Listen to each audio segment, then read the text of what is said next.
It was 10 in the morning, and sitting in the bar with a whiskey, I watched Anna walk around the bar looking for something to do. I couldn't help but wonder why she plied her trade in this place. And that place was the Longhorn Saloon. I couldn't understand why some man hadn't grabbed her and taken her away from her slut life. Several times I spent a couple of dollars to be with her and considered it well spent. I'd like to do this again. I have money, but no time. Old man Brewster at the grocery store would have my van loaded and ready to go, and if I left now, I'd be there by evening.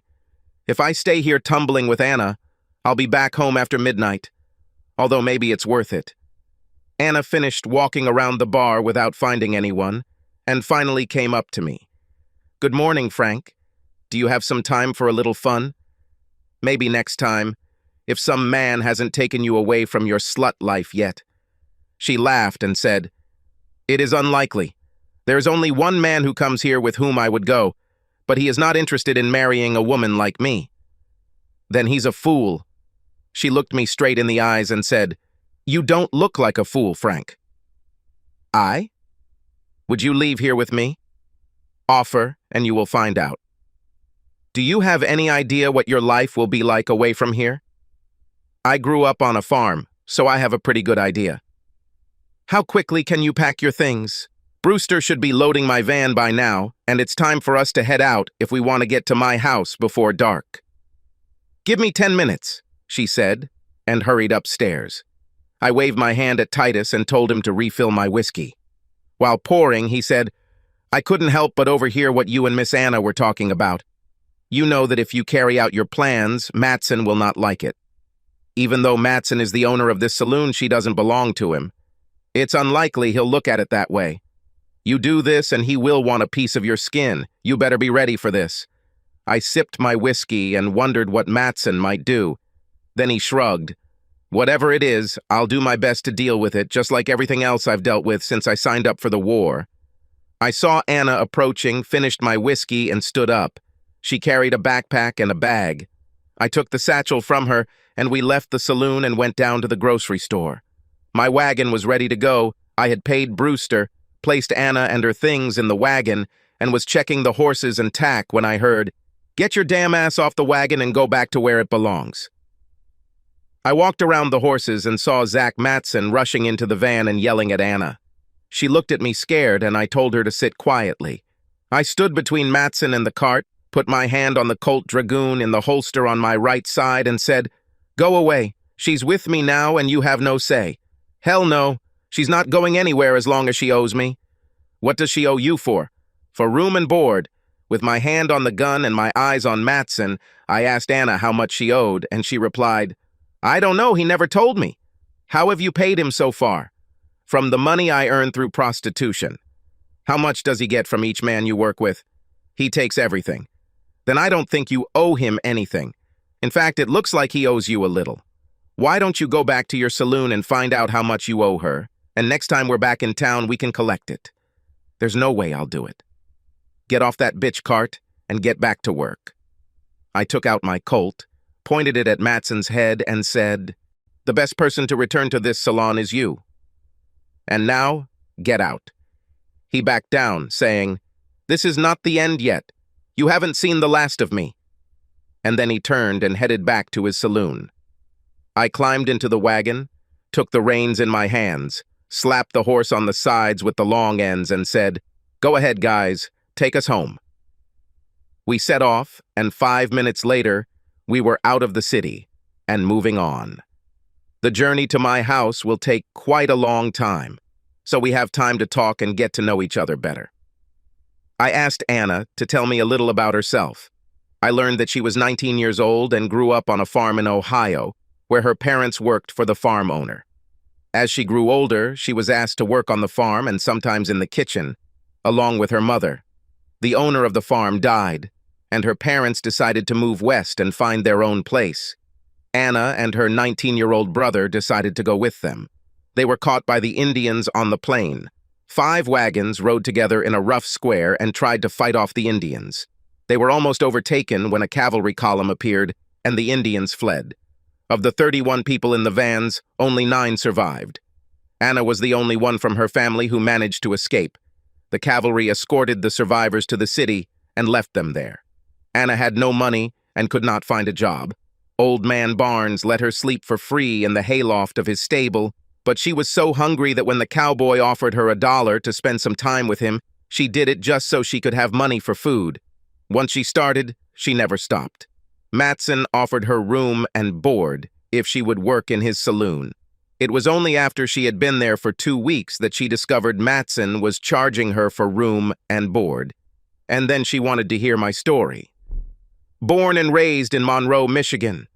Worked at the Monroe wagon plant building wagons and buggies during the week and on my uncle's farm on the weekends.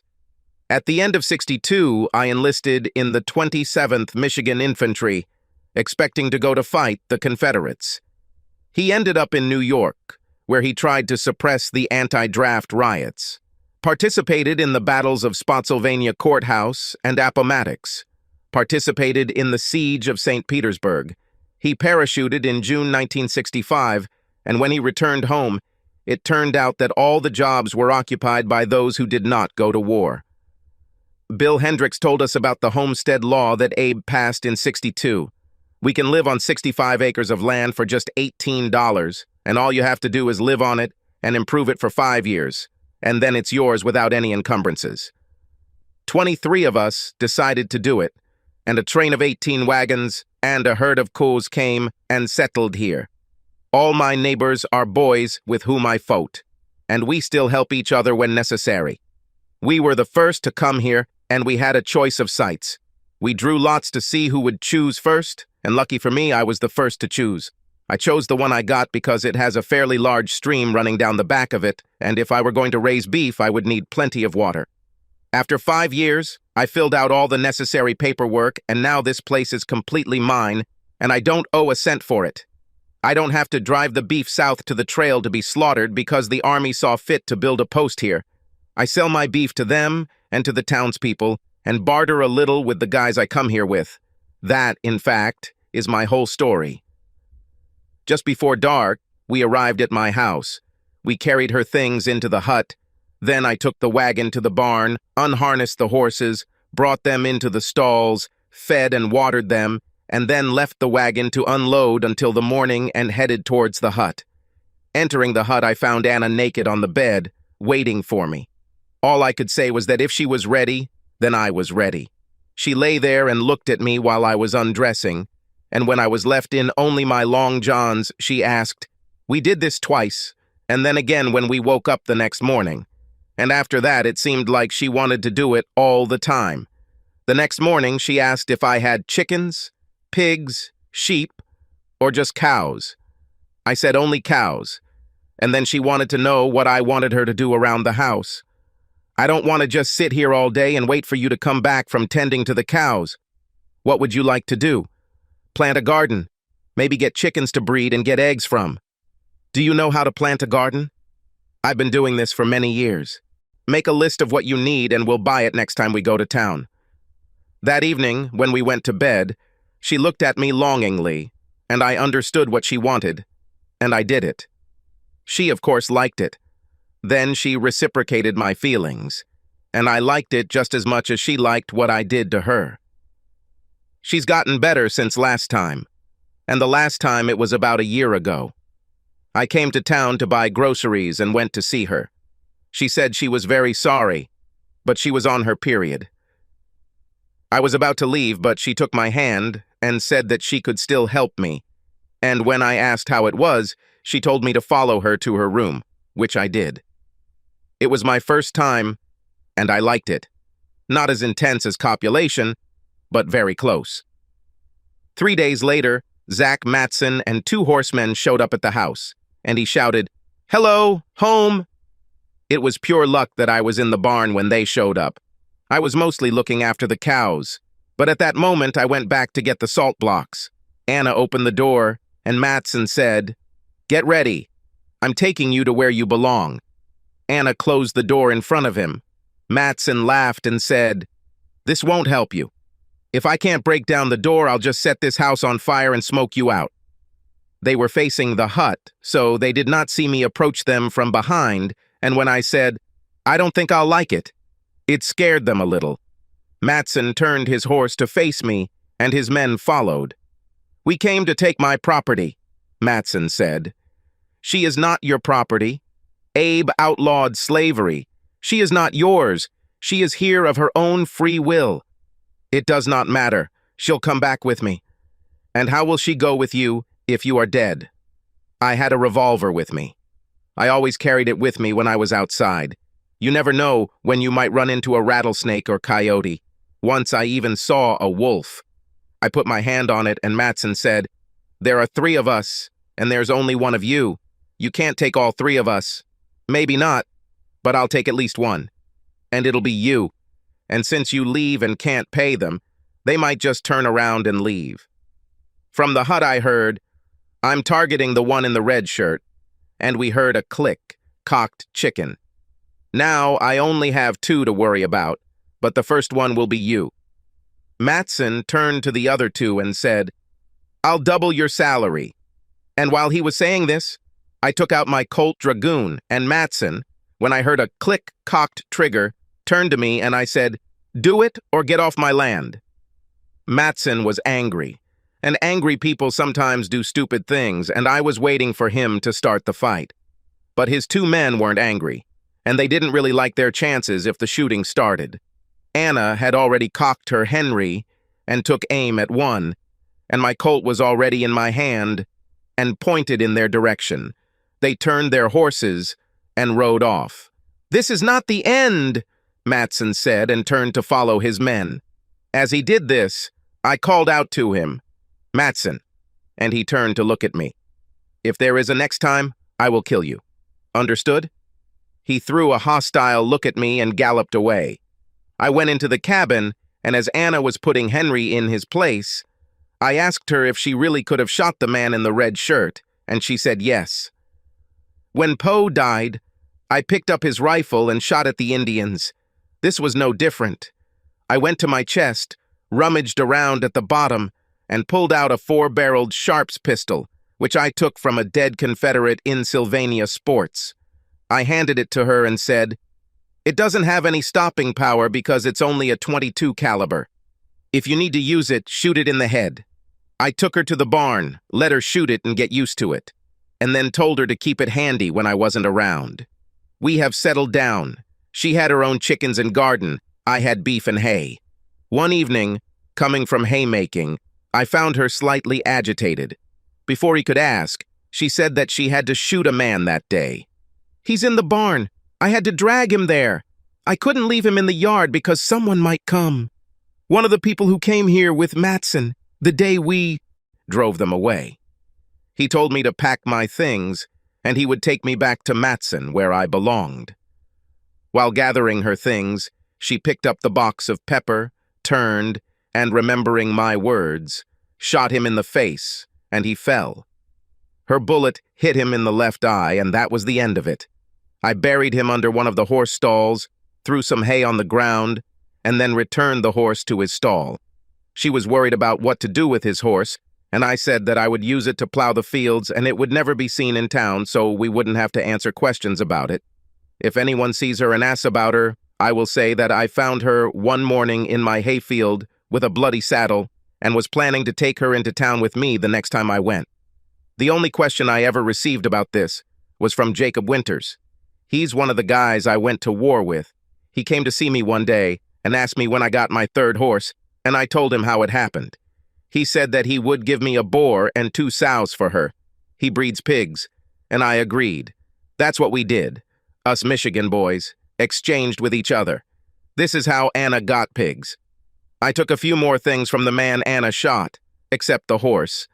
He had one of those new Winchesters, a Colt Peacemaker, and $38 in his pocket. I liked the Peacemaker, so I gave my Dragoon to Anna to keep in the hut, and I began wearing the Peacemaker myself. As soon as I traded Jacob's horse, I cleaned the blood from his saddle so that Anna would have something to ride. It was McClellan, and there are many of them in the area. The fact that the man came convinced me that Matson was not going to leave things as they were. It didn't matter that she wouldn't be of any use, being 3 months pregnant and all. But he didn't know that. I thought that Matson was a coward, and instead of coming myself, I told him that at the next meeting I would kill him. He sent his mercenaries. Why only one this time?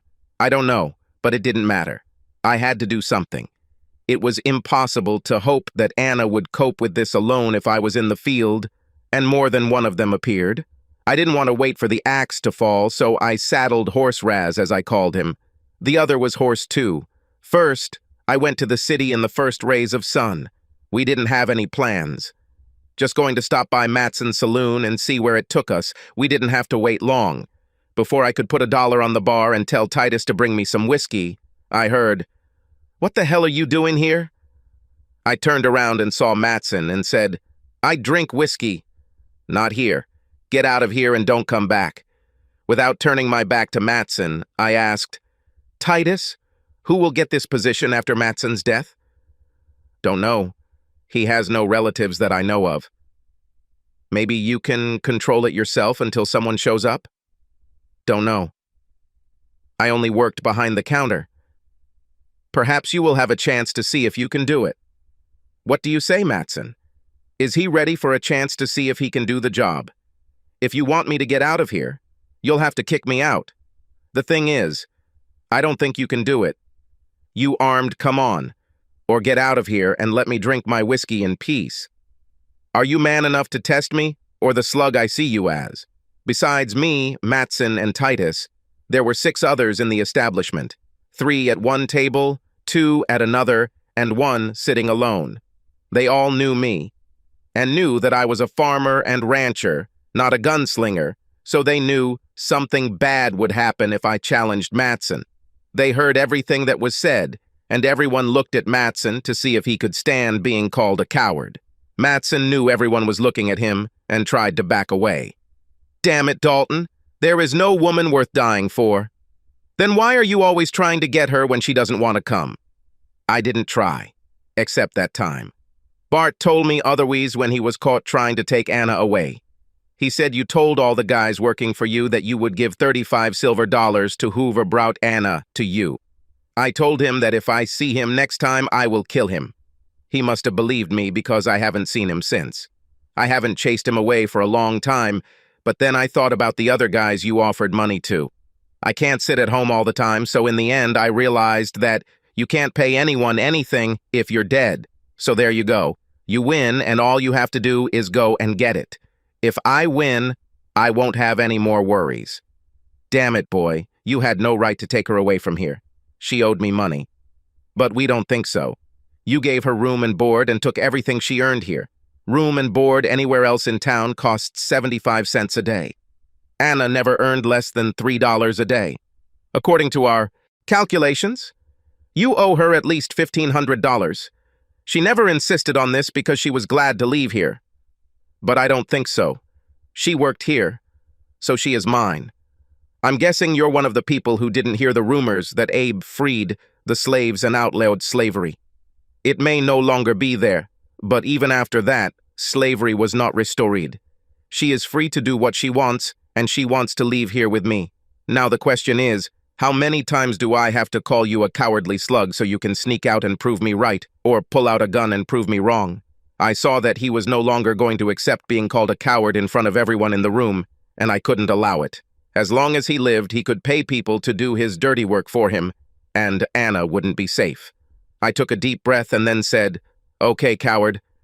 Then he turned his back to him and raised his glass of whiskey with his left hand. In the mirror at the back of the bar, I saw a smirk on his face as his hand went down to his gun. I dropped my temples, and my right hand went to my gun as I turned and took 2 quick steps to the right. Matson's shot hit the bar right where I was standing a few seconds ago, but my shot hit him in the chest.